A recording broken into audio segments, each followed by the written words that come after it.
Nag-crave ako sa taho. Ililipat ko siya dito. Ayan. Oops, isang baso na pala siya.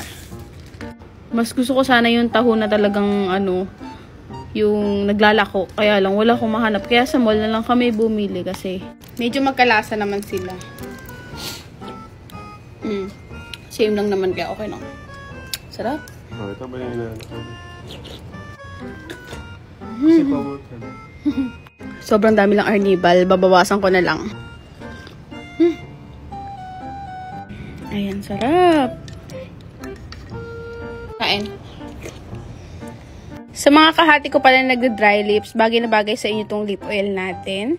188 lang siya mga kahati, kahit sa ibang bansa na malalamig. Kung akong super dry talaga ng lips mo, as in, eto po gamitin nyo.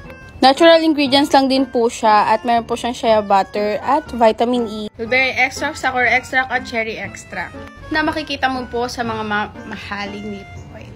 Kain.